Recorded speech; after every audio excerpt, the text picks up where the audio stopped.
fam? Welcome back to the Renowned Leadership Podcast. Happy Independence Day. It is by far one of my favorite holidays because of the fireworks, man. We get to go have fun. Just another excuse to drink as if, we need it. Not really. I don't drink, but I know a lot of you do. Make sure you all do that safely tonight.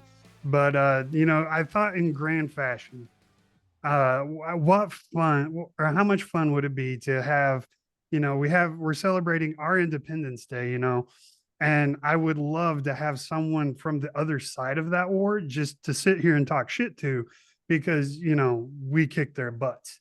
And so, in great humility, today I have Mr. Jimmy Burroughes. He's the founder and CEO of JBL, Jimmy Burroughes Leadership. He's also the author of two books, one Beat Burnout, and then one that just came out, Escape the Multitasking Trap. He's here to join us today. We're gonna chum it up a little bit. We're gonna talk about some tea, having a spot of tea maybe, or throwing it in the Boston Harbor.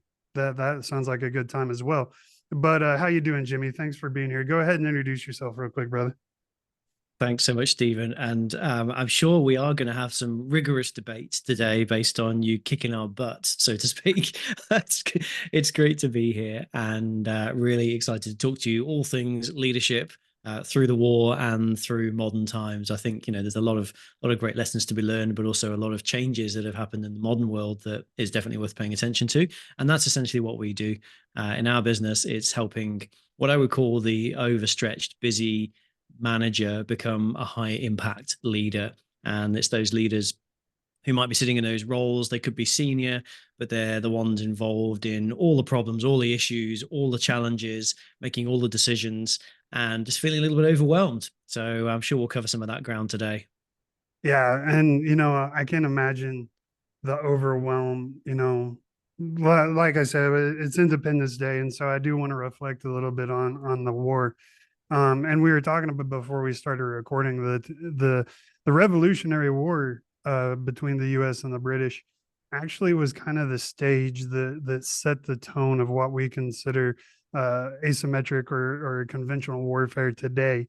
The way we fight, a lot of it started to stem. We started seeing that early on in that war, which is it is what it is, but that just shows the lessons that were being learned.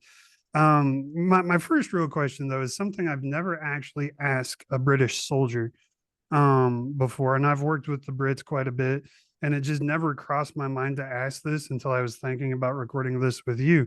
What level of education do you guys put into the Revolutionary War? I think it depends on the education system that you're part of. So we have in the UK, there's a tiered education system. So what I would call your comprehensive or your state schools, then you have grammar schools and then private schools. And I think depending on the quality of the teacher and also the quality of the school, then it is spoken about. But if I'm really honest with you, most countries don't teach much about their losses. They teach about their victories. So you guys probably spend a lot more time on it than we do. But it is something that we cover in our history lessons. And then if I fast forward it through my own personal life, we definitely talked about it in when I went through Royal Military Academy Sandhurst, which is the equivalent of West Point in the US. Essentially, learning some good military lessons and some leadership lessons from the complexity and the interesting circumstances that led up to the War of Independence, and then obviously led to the subsequent independence of the US. Yeah, that's and you're absolutely right, because I was living in Germany. It blows my mind. The Germans do not spend a lot of times reflecting on World Wars One and Two, and of course, like we don't like to talk about losses and things like that. But with that being said, from my standpoint, the Vietnam War for the United States was considered a horrible loss. And I spend, especially in my military career, I spent a lot of time learning from that, because I feel there is much more to gain from failure than there is from victory. So, it's always good to pat yourself on the back and like, yeah, we won. But at the same time, it's like, where can we be better? And that's always the case. When you were going through the academy, what were some of the British heroes that you really looked to as far as strategery and things like that that came from the revolution. Yeah, I mean, obviously, if I look on your side, Washington was probably the greatest leader that the Americans can pin their thoughts on. Right. It was interesting, point in history. Washington actually lost more battles than he won during the war as a whole, but he was very good at keeping his people from complete destruction, which meant that they could learn some lessons and regroup and try again. And so his ability to do what you and I would call an AAR, or an after action review, and go, what happened there and how are we going to deal with it, was phenomenal.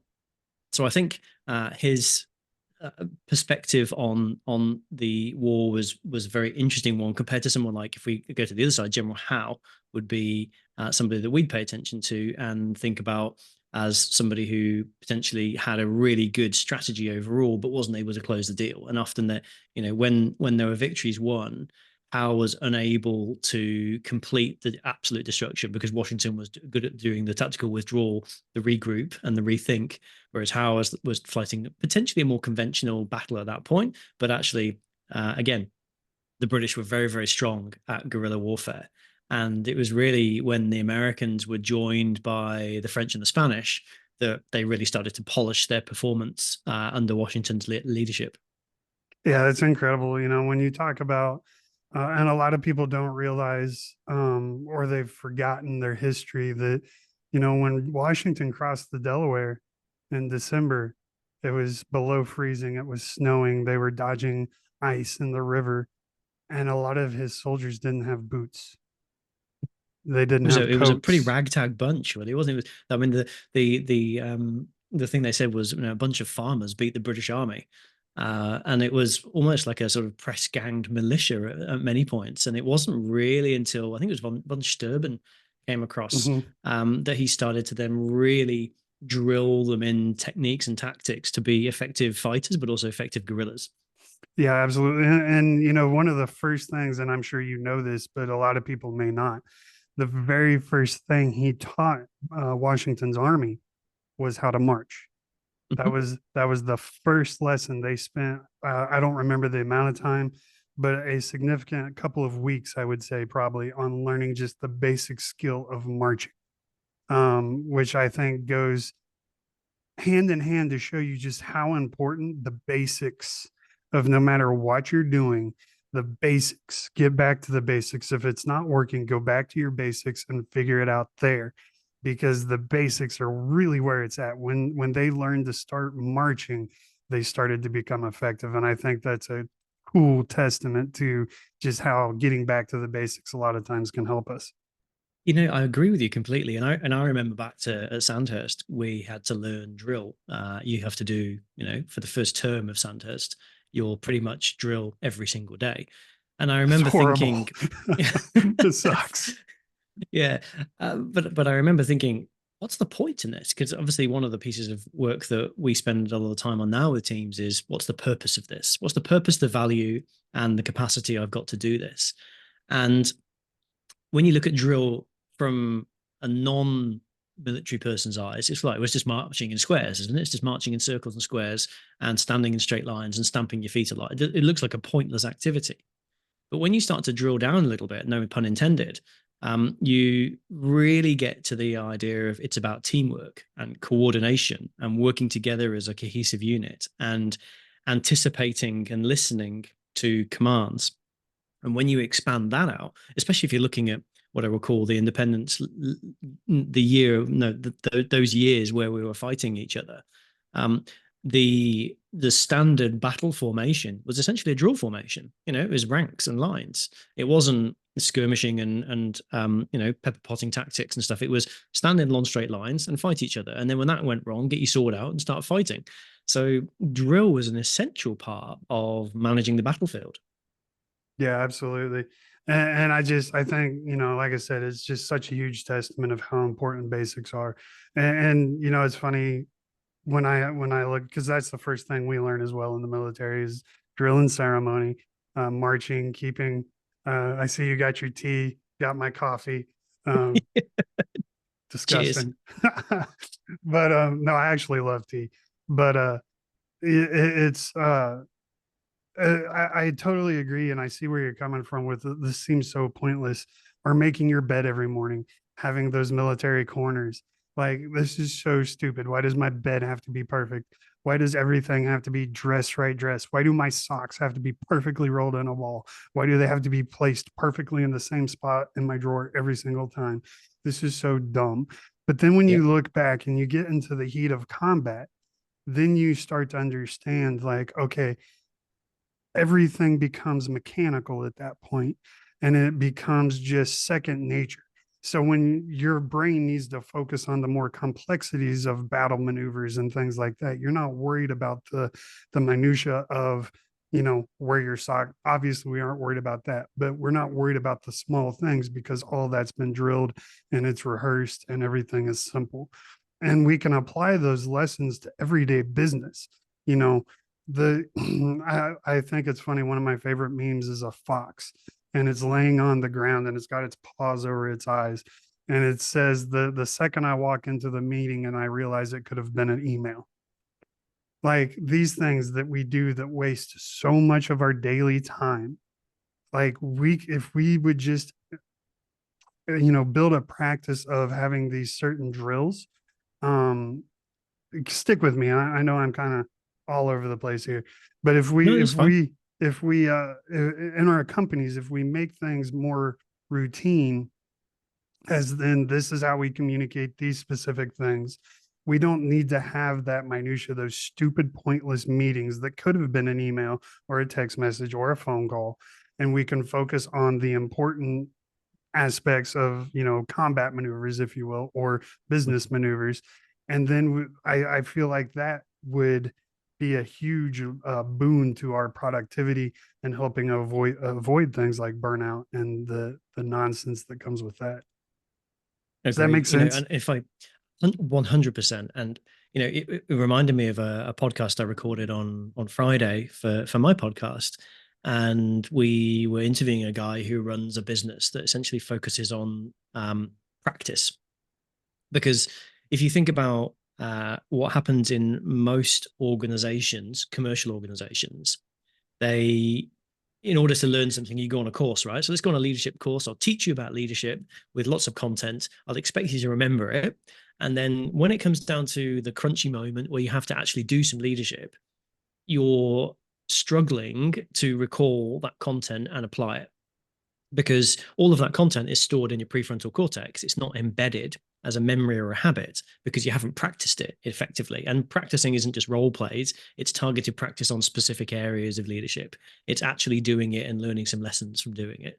In the commercial world, it's called 70-20-10, and 70% of it is on the job learning. It's like doing and learning versus just learning or being coached on the learning. And I think one of the responses I had to him exactly this was, in the military, we do a great job of this. I learned to strip and assemble a rifle when I was about 12 years old as an army cadet. And I reckon I could still do it with my eyes closed now because it's so embedded in me as a habit, as a memory, versus something I have to consciously think about, that it works much better. And I think, going back to your example of the commercial organizations, I think we do a great job of teaching knowledge, but we don't do a great job of teaching practice. And practice is what embeds better performance and productivity into your team. So if your team is struggling with meeting structures, practice a better meeting structure. Practice setting up the preamble for the meeting, practice sending out the pack before the meeting, practice sending debriefing on the pack, practice the meeting structure. If it's having tough conversations, this is one that always happens, because when you have a tough conversation, the emotions start to kick in, which makes your prefrontal cortex shut down even more. And you're filled with hormones like cortisol and adrenaline, which make it even harder to think. Well, if you're relying on knowledge at that point versus I've practiced this 100 times in various different scenarios, and I know I've got some experience in it, you're going to have a much better performance. So we've digressed slightly from our war conversation, but I think it's an important point to bring out, that when we want to get a great outcome, that practice is more important than just knowing stuff. Yeah, absolutely. And I don't think we diverted from it at all, because that's kind of where I saw the conversation going, because it's, I want to dive on the lessons that have been learned. and that's definitely one. And one of my favorite that you brought up is the power of the AAR, and I talk about this all the time. I beat it into my client's head. We practice it. I have worksheets and programs and reading content, and then we practice an AAR because an effective AAR is one of the most powerful tools a soldier has. It's one of the most powerful tools that a corporation has. And, you know, an AAR stands for after action review, and you can call it whatever you want. But basically, in the military, and I'm sure James can attest to this, no matter what you do, you go take a leak and you had there's a pretty much an AAR for it. Did you wash your hands? Yes. Did you button your fly? Yes. Like how did it go? It went great. Like I mean, literally, I'm being facetious, but literally, there's an AAR for everything, and the reason is that is how you get as close to perfection as you can. And you know, when someone's trying to shoot your face off, being perfect is pretty important. So, you know, we practice these AARs and we have systems for them. You know, incorporating an effective AAR into your meeting or into your organization. Just, you know, I know it sounds stupid, but I promise you want better productivity. You know, you have a 10-minute AAR every day with your team at the end of the day. Yes, it's monotonous. Yes, it kind of seems dumb. And yes, it'll take a while for them to get on board, but that is how you're going to you know, induce change into your community Mm. within work, is by talking about these things.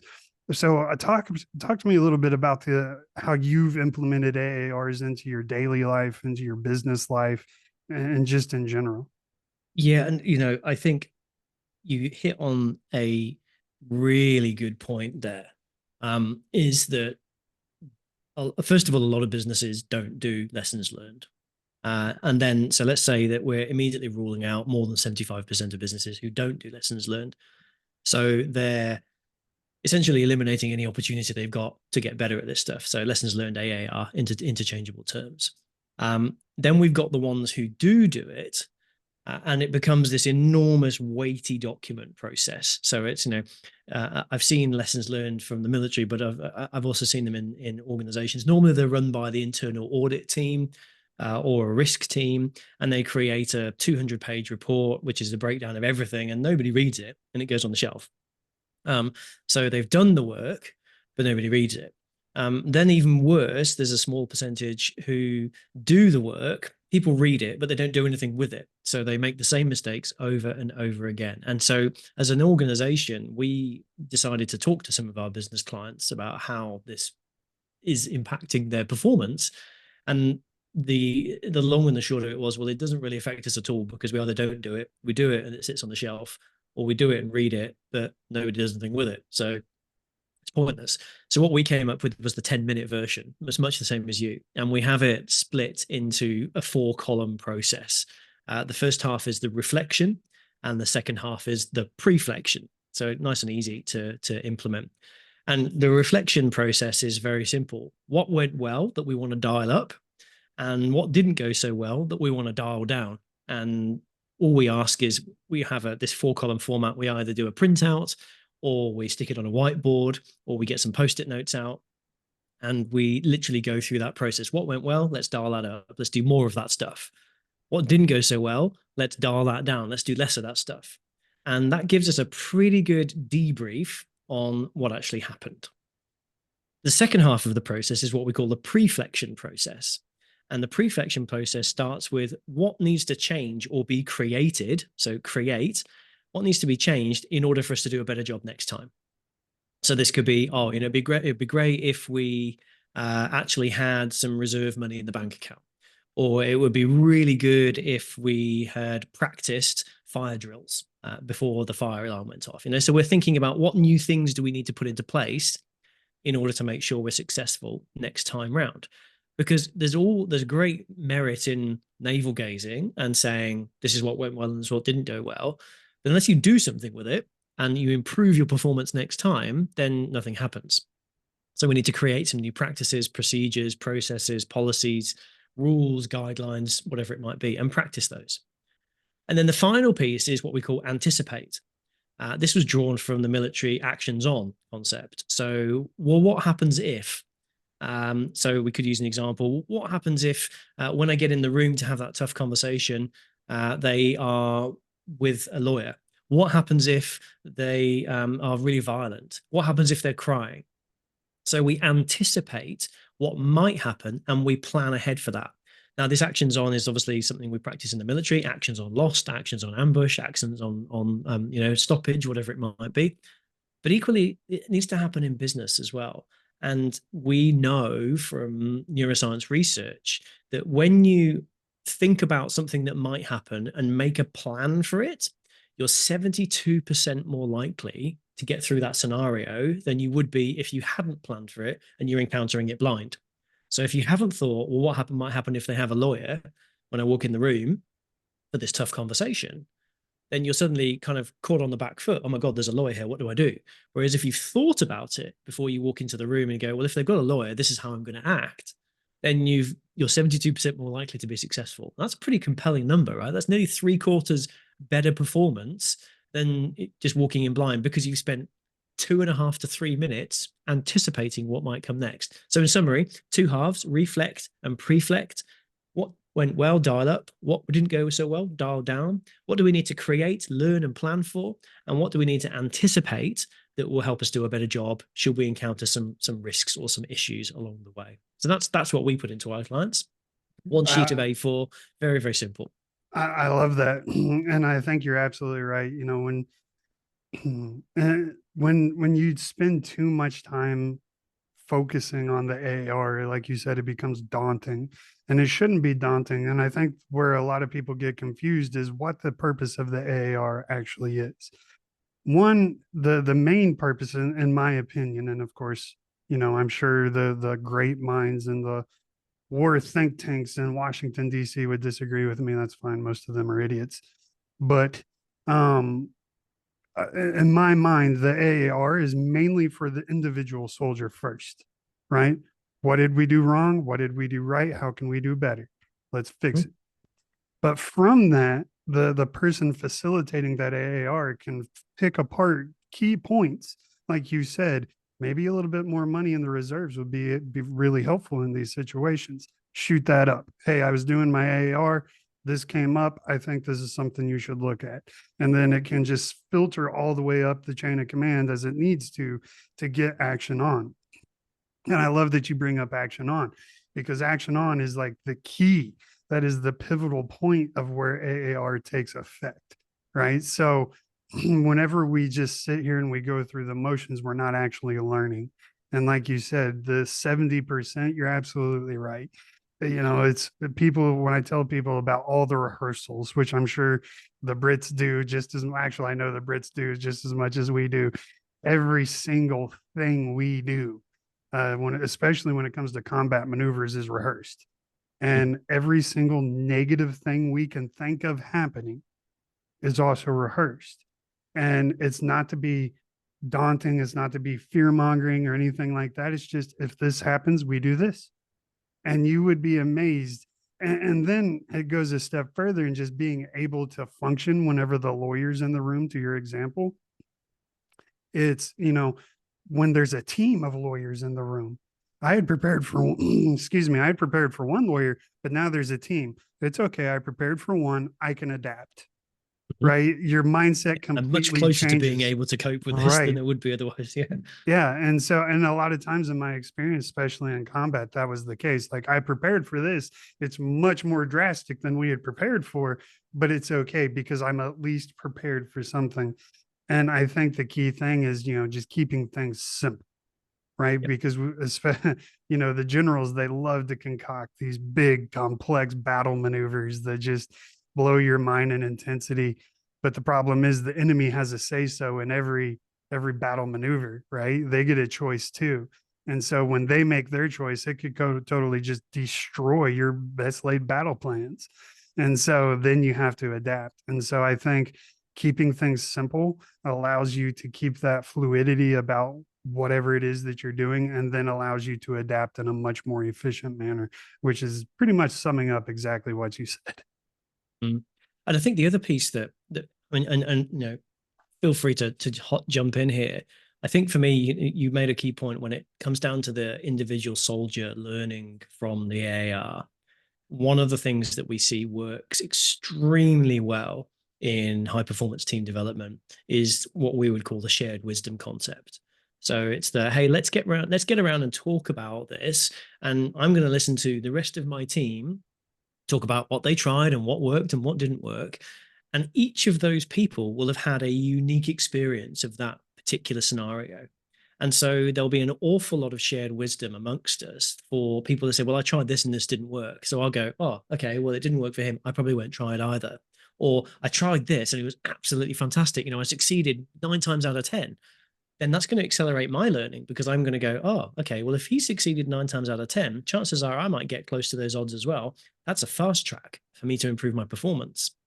So the concept of doing the AAR in a what I would call a transparent, open environment, or your lessons learned activity as a team sat around the table or on a virtual call or however you work, is absolutely critical versus doing it in isolation. Everybody fill in your lessons learned form and send it back to me. That doesn't work. It's about talking it out. And then the less experienced members of the team or the people who aren't performing as well in the team can listen to that wisdom being shared, can apply it to their own scenarios moving forward. And we all accelerate our learning, which is absolutely key.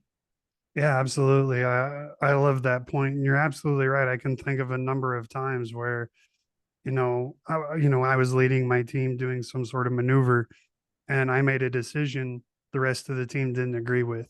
And of course, we're soldiers, so they follow orders. But afterwards in the AAR, that's when that stuff gets to come out. And they're like, we were crossing the road here and you were only pulling security on this side of the road. Why? Well, maybe they didn't know what I knew, which was our that side of the road was already secured by another force and we didn't need to focus on it. Or maybe I dropped the ball somewhere and that needed to be brought to my attention. Oh, I didn't think we needed security over there because of this. And it's a universal learning tool of just this is what I saw and this is what you all see. Let's pull it together and get a 360-degree view of the entire operating space, no matter what it is. I know we're using battlefield examples here, but this applies to your business as well, I promise. So yeah, I think that's an amazing point.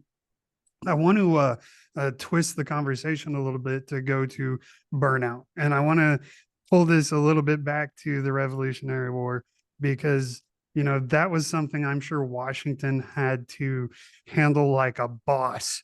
Because like we said, when his troops crossed the Delaware, a lot of them didn't have freaking boots and they didn't have coats. They were by all stretch of the imagination not fit to fight the battle. Mm-hmm. And burnout, I imagine at this point in the war was intense. How when you think about that, what does that tingly feeling inside just like, oh, that must have been horrible. It's there's a lot of people talk about burnout, and I think before we dive into the detail, I think it's worth clarifying what is burnout for people, because it's kind of a sexy phrase to be using at the moment. And a lot of people mistake burnout for being tired out or stressed out or worn out. And it's not. The simplest version I can use for burnout is when your accountability to deliver outweighs your ability to deliver. And that could be because you don't know, or because you haven't got the resources or the money or the time or the people, but you're unable to deliver to your accountability, but you still keep trying. And I think, when we look at these poor soldiers who were ill-equipped and, as you say, not fit to fight, they were expected to go into battle and fight. They were expected, their accountability was go win that war. Go win that battle, go take that hill, go win that city, whatever it might have been. But their ability to deliver was severely hampered by malnutrition, by poor training, by lack of equipment, by many times ineffective leadership. So of course they're going to be worn down by that over a period of time, and that there's a lot of history that points towards the Americans didn't actually win the Civil War or the War of Independence, sorry. They didn't win the War of Independence. The British lost it. And Agreed so that doesn't 100%. necessarily, you know, so the burnout was it become a war of attrition in many ways, but the burnout that was happening for many of those soldiers was just this enormous expectation to keep fighting despite the odds, and the British just happened to mess it up on too many occasions, and thankfully for the Americans, they were rallied by that additional force from Mhm. Spain and France with extra weapons and extra supplies and extra training, which enhanced their ability to deliver to their accountability. Yeah, I agree. And so before all you Americans listening get mad, don't get mad at Jimmy. He's absolutely 100% right. And this is not me being unpatriotic. Like, yes, we kicked the British butt. I get it. But when you look when you study the war as a whole, he's 100% right. The British lost. We did not necessarily win it. We, like he said, it was a war of attrition, and we just pretty much outlasted them. And of course, we would have been screwed without the French. Like they were our lifesavers in that whole endeavor. But I 100%. mean, And to remember as well that the Brits were fighting on more than one front. So right, the Americans were fighting us. We were fighting the French and the Americans and a variety of other issues going on, social political issues going on in the UK at the time. right. And so we were stretched pretty thin. And I think our motivation probably to continue was fairly low. So we didn't give our best leaders, we didn't do our best work, and we didn't support our troops as effectively as we might. Yeah, and correct me if I'm wrong, but and I could totally be wrong, but I feel like I remember reading somewhere that in the start of the war, Washington was viewed very poorly by the British as a very ineffective leader. So they probably underestimated him quite a bit. Is that correct? Yeah, I mean, and to be fair, for most of the war, he was a pretty ineffective leader. He lost more battles Fair. than he won. He just happened to be in a few good places at the right time to pick up the significant victories that got to the point where the British said, "Yeah, we've had enough of this." Right. And so that just goes, that's pure testament to it. You don't have to win every battle to win the war. So no matter what you're going through in life, you feel like you're losing battle after battle. Well, imagine how Washington felt back in the day. Because like you said, I believe he lost almost 70% of the fights he undertook. And that's an insane number. But it was the key, like Jimmy said, that really mattered. So keep in there, keep in the fight. You're going to get through it. So now talk to us a little bit because you have a pretty unique burnout experience as well, Jimmy. Mm. And I would love for you to share that story if you don't mind. Yeah, sure. I guess I have to be grateful for that experience now because it's allowed us to create a really fun business to be part of, working with some incredible organizations around the world. But when you're in it, it's not a lot of fun. So if I dial back the clock to 2016, I was a GM running an 8-figure business in New Zealand, and I'd got to that point by a fairly rapid stream of promotions from the previous sort of 10, 12 years, where I'd moved rapidly up the ranks and was now about 10 or 15 years younger than anybody else around the executive table in the organization I was sitting in. And I joined essentially as a bit of a wild card. And you can imagine day one when the CEO takes you aside and says, "Well, Jimmy, you need to make this work because we took a risk on you."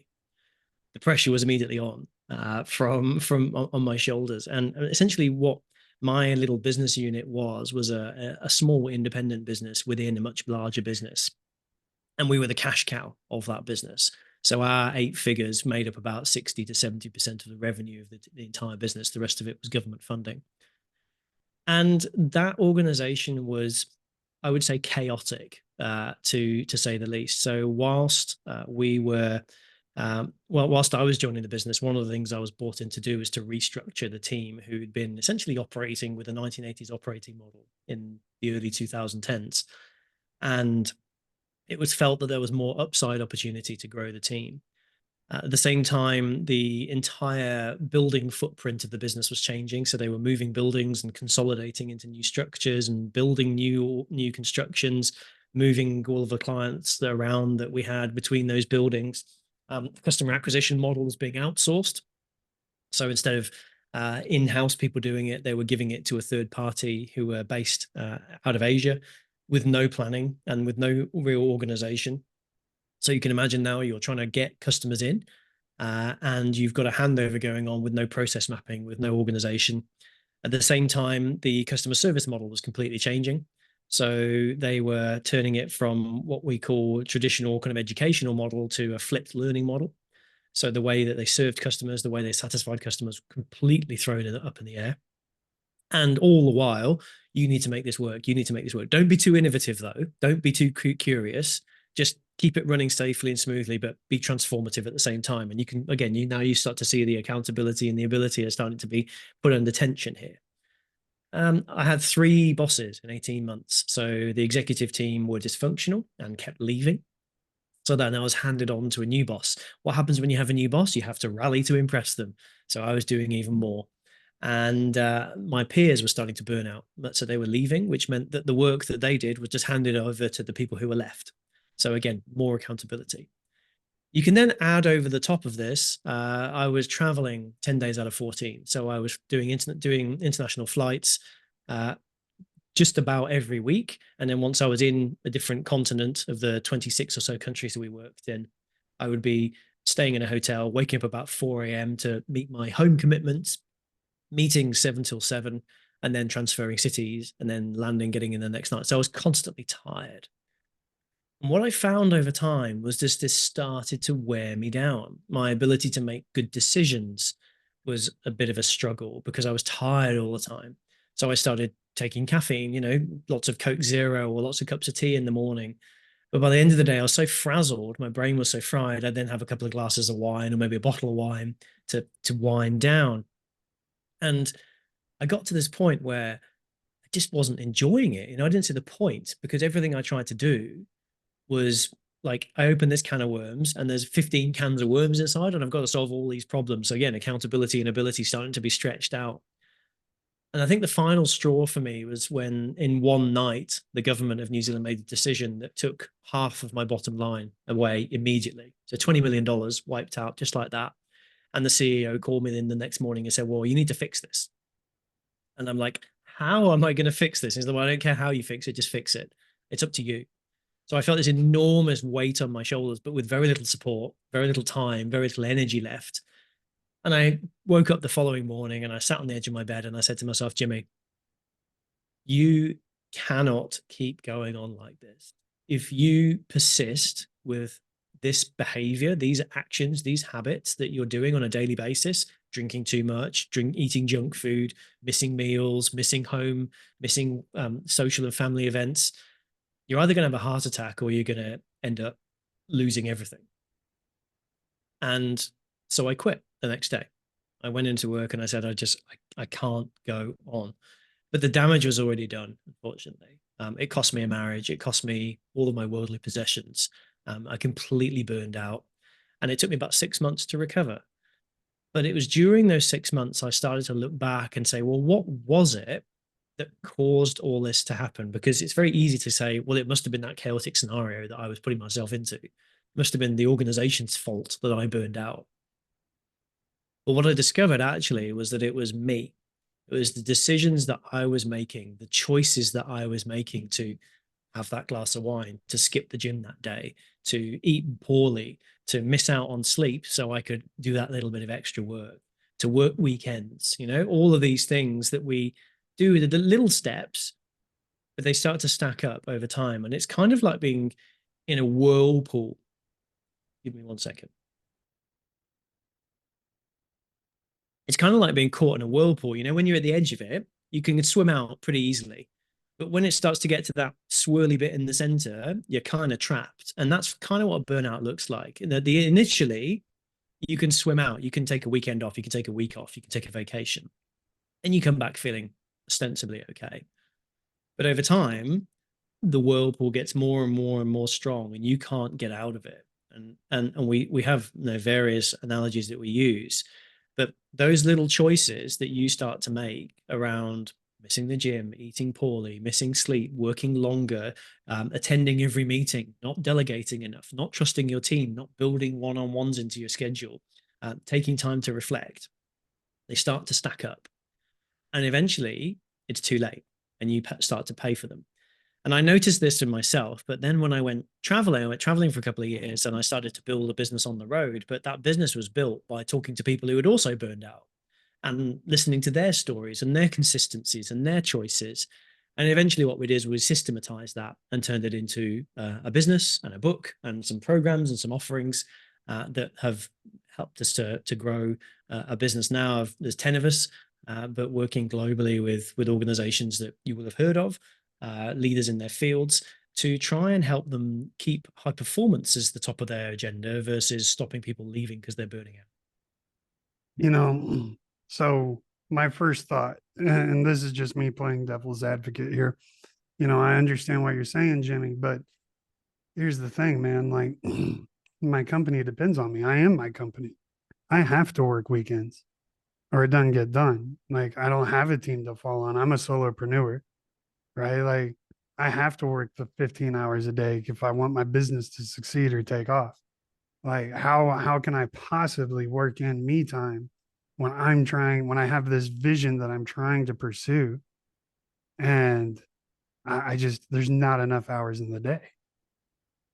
I've been there. So I get it.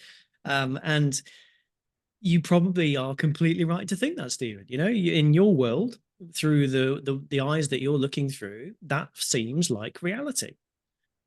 And there are many people who are sitting in that situation right now going, yeah, how am I going to take time off? How am I going to close my laptop at 5 p.m. when if I don't do it, it's not going to get done. Number one is you've got too many things on your plate. You're not prioritizing effectively. And prioritizing for people is a challenge, because when you're in it, it feels like everything is urgent and important, right? So when you're in it, everything is urgent and important. And I want to tell you a story that will probably kind of shed some light to this. So we had the opportunity to work with a very large American retail business. There's one in most towns. And we were working with them on the enterprise leadership transition program. So essentially those leaders who are stepping from sort of senior leader into executive roles. And each of these people has, 2,000 to 5,000 people reporting into them. So they're essentially the CEO of a pretty sizable business. They're getting thousands of emails a day. Their days start at 4, 5 a.m. in the morning and go through till 1, 2 in the morning. Really tense, busy job.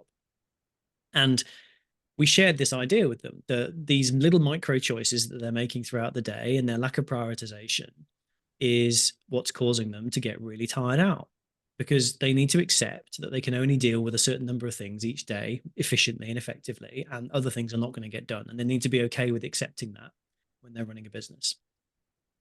So we said to them that we want you to try this. Every week, for 20 to 45 minutes, we want you to leave your phone, leave your laptop, grab a notebook and pen, and go somewhere else. So that could be go sit under a tree, go for a walk, go and sit in a cafe, wherever you need to be, but just be out of your work context. So you're separated from the noise for a little bit. And we want you to focus on 2 things and 2 things only. What's the most important thing for me to do this week?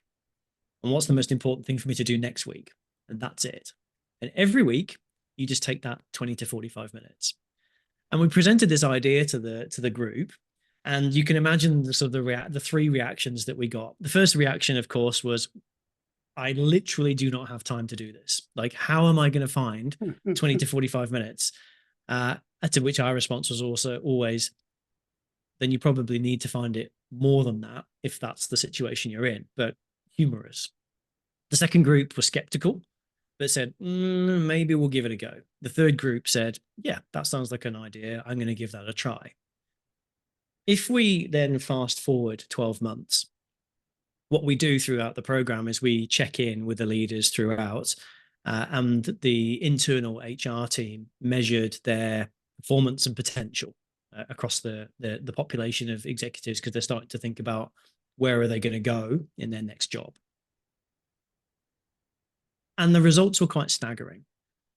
The first group, I'm too busy to do this, of the people that were going through the program, a significant number of them didn't even make it through the program. They either burned out or they dropped out or they were pushed. They were redeployed to somewhere else in the business because they weren't going to make it into these executive roles because they let the day to day get on top of them. They couldn't prioritize. They couldn't think clearly. They couldn't make good decisions because they were always playing whack-a-mole and keeping the plate spinning. They were juggling fireballs and trying not to let anything drop. The second group, which was yeah, sounds tough, but I'll give it a go, sat firmly in the middle of the pack, and they were doing a good job. And those who decided this is something I'm going to really commit to started to move up the rankings. The group that said, this is important, I need to make time for this, consistently outperformed anybody else in the business. And when we started to say, well, why is this happening? They said, because actually it's the only time in the week I get to think clearly about what's important.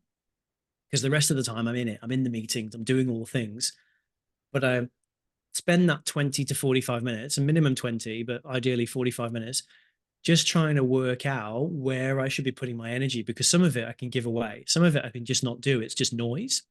And some of it needs my attention. And so my job in that time is to think about where I put my energy to have the most impact. And often when you solve one thing, it kind of cascades down to solving lots of other things. So yeah, if you're that entrepreneur now, or you're that business leader sat there going, I cannot even imagine how I could prioritize better and how I could take some time out and be with my family and go to the gym and do all these things and how I can avoid what happened to Jimmy, then my strong recommendation is get a notebook and pen. I can't agree with you more, man. Like, and of course, I want to clarify. I was just playing devil's advocate there. I am a firm believer, and I do work long hours, but I work long hours because I enjoy the work I do. But and a lot of it, some of it is necessity, some of it's just I enjoy it. Um, but absolutely. I was just talking to my wife the other day. It's how important it is to me that I take at least 3 hours every week to just unplug everything. I no phone, no email, no laptop, no headphones, no music, no anything. Just 3 hours with my thoughts, a notebook and pen, and just chill and meditate, mindfulness, whatever it is you want to practice. It's just you thinking. So much work can get done in that 3 hours. And I'm not talking like actual work. I'm talking like just de-stressing and letting the nonsense that's holding you back go. And you feel so energized and so much better after just 3 hours. And it doesn't have to be consecutive. I like it to be consecutive. But if you can't do 3 hours consecutively, just do 1 hour or like you said, 20 minutes, 45 minutes every day and just nothing. And it's going to recharge you more than I can even begin to explain. And there are a bunch of other things that I do to help keep my batteries charged. We can talk about it another day. But finding these things. But the thing I would say to that person is, which was me playing devil's advocate, is it's not that important, right? Like, yes, that email needs to be sent. I understand that. However, like Jimmy said, he was either going to kill himself or cost himself everything. Well, that email is not worth your life and or every relationship you've ever built. I mean, it's just not worth it. If it costs you some money, it costs you some money. Money, the great thing about money is you can always go make more, right? Chill the F out. Just relax. It's not that important. Um, I don't know, man. Like I feel like the military put me in a unique place to deal with burnout kind of on a different level of understanding the importance of me time, of just taking the time to go reflect and recenter myself. So, but I mean, that was a great answer. And I love what you're saying, Jimmy. It's hands down. I'm sorry you had to go through that. But like you said, our pain, those painful moments in our life usually end up being the best moments in our life because we're able to turn them around into positives and go teach other people and or use it in some sort of way. So thank you for sharing that, brother. Oh, you're welcome. And I think if I round this off, if you're looking at the situation right now, if you're in it, you're in the middle of it. Um, Next time you need to go somewhere, try and take the passenger seat in a car, whether you're in an Uber or whether your partner is driving or whatever. Try and take the passenger seat. And for the first 2 or 3 minutes of the journey, I just want you to look out the side window. And I want you to notice how fast everything seems to be going, right? Everything just rushes by because you're looking out the side window of the car. And that's kind of the world that you're sitting in right now, is everything's just rushing and rushing. And you're trying to take a little, no, you're trying to notice things with a snapshot as it flies by. For the next 2 or 3 minutes, look only out the windscreen. Have you changed the world that you're living in? Have you changed the road that you're on? Have you changed the situation you're in? No, but your perspective is different. And the 20 to 45 minutes that we're recommending is that shift from looking out the side window to looking out the front windscreen, because you start to see a little bit further ahead. You start thinking about what's the most important thing, and you've got time to consider as it comes towards you versus watching it fly by. And I think the other thing that it's worth us talking about is the why does this stuff work? I don't know if you know, Stephen, the why does taking time to decompress actually work for us? Do you know why? Um, I'm not even going to venture an answer. I'm going to let you just go ahead. So it's in chapter 5 of my book, Beat Burnout. But essentially, if you imagine in your brain, you've got two TV channels, and you can only watch one of those TV channels at any one time. So when you turn channel 1 on, channel 2 you can't access, and when you turn channel 2 on, channel 1 you can't access. And so in our brains, we have these two TV channels. The channel 1 is your executive functioning channel, and we call it the task processing network, but let's just call it our executive channel. And channel number 2 is what we call our default mode network, but we can call it the daydreaming channel. So we've got our executive channel and our daydreaming channel. We can only use one of those channels at any one time. And so you spend most of your day in your executive channel.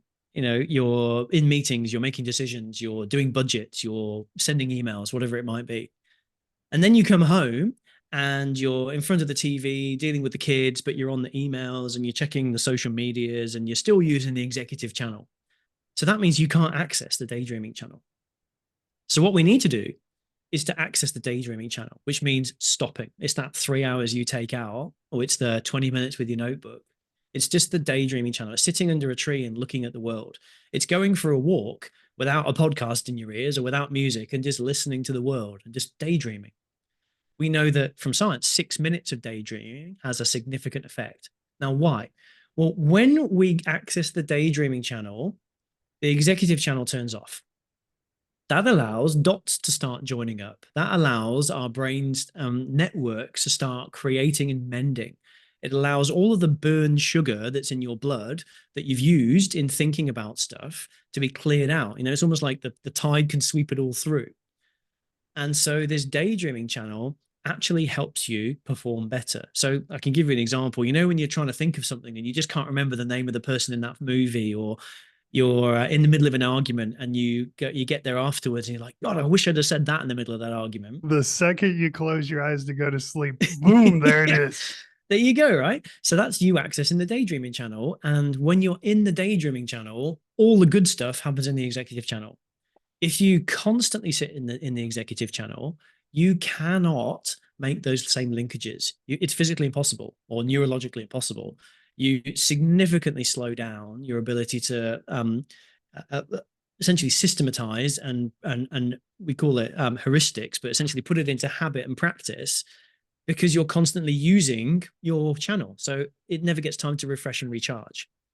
So the important piece here is to understand why. It's like you've got to get into your daydreaming zone if you want to be a high performer.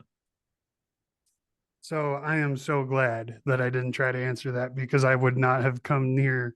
I would not have had the elegance that you just explained. That was amazing, and I love the analogy of the channel. And you're absolutely right. I never even thought about, when you try to think of a solution so much and you're so focused on it, and it just doesn't come to you. The second you stop thinking about it, almost it seems like, boom, there it is, and it's like, why did it take me 2 weeks to figure this out? And it's finally when I gave up that it actually came to me. So that makes total sense. Thank you so much for sharing that. That's amazing. So we're coming up on time, Jimmy. But first of all, I want to thank you from the bottom of my heart for joining us today, celebrating this American holiday with us.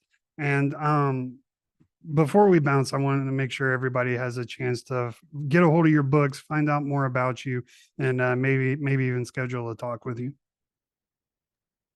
Absolutely. Well, I mean, we're the two places to come find us would be jimmyburroughes.com, which I'm sure will be in the show notes below. And from there, you can access both of the books, the podcast that we have called The High Performance Leader, also on every platform if you search for it, The High Performance Leader. And you can access things like our blog and our newsletter. Equally, if you're interested in a conversation on social media, then I'm most active on LinkedIn. You can find me Jimmy Burroughes or Jimmy Burroughes Leadership. We've got a company page and a personal page. There is really where we share daily content, which is just meant to be thought-provoking and help you think differently about the way you're leading.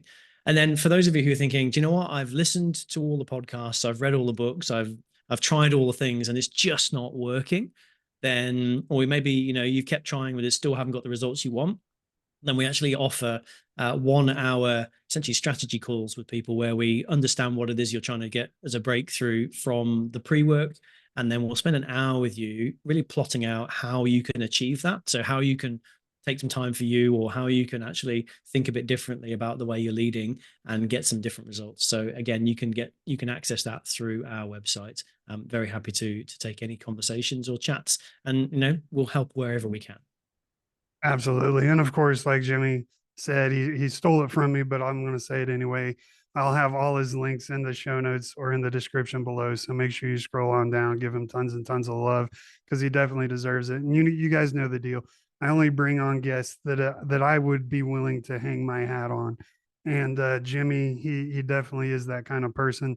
I'm sure his company shares that same mentality, which is knowledge should be free.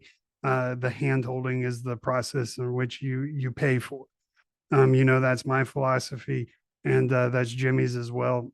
I'm speaking for him, but he's nodding his head. So, he's right there. For those of you who are listening, I am nodding voraciously. Yeah, but absolutely. Anybody can go on Google and download content. We don't do content. We do conversations and making it relevant to your context, and then helping you implement in a different way of leading and acting, so you get better results. Your team stays happier if you've got a team. And most importantly, you get to keep working, paying your bills, paying the mortgage, and keeping relationships alive. That's the most important part. Yeah, absolutely. Love it. Love it. Love it. So, Jimmy, before I let you go, my brother, every guest has the final word of wisdom. The question is always the same. What does leading like a champion mean to you? For me, leading like a champion starts with me, or with you, depending on if you're the listener or you're me. But leading like a champion starts with you. It's all about the small choices, the small habits, the small decisions that you make that make a big difference. If you think that you need to go on big courses or big programs or absorb everything, it isn't that. It's the small stuff. And it's very, very simple stuff that makes a big difference. Now, please don't confuse that with it being easy. Simple does not mean easy. And that's where people like Stephen and I can help you, because we make the simple easier to implement and easier to see the way through, so you can consistently deliver it time and time again. And that's where your life starts to change. So you get the results, the reward, and the recognition that you really want. Yeah, I absolutely love that. That takes it right back to the beginning of what we were talking about. It's all in the basics. It's all in going back to where you start. And it's absolutely true. When we were talking about what's his name, Von Buren coming in to help Washington teaches soldiers simply how to march. That's the most basic task a soldier has. But for them, it was one of the most complex, but at the end, one of the most life-changing, battle-changing tasks that they've ever undertaken. So, great example. I absolutely love it. Jimmy, thank you so much for joining us today, brother. That's going to wrap it up this week, guys. I will see you all next week. Same bad time, same bad channel. In the meantime, never, ever, ever, ever forget, lead like a champion. Goodbye, everybody.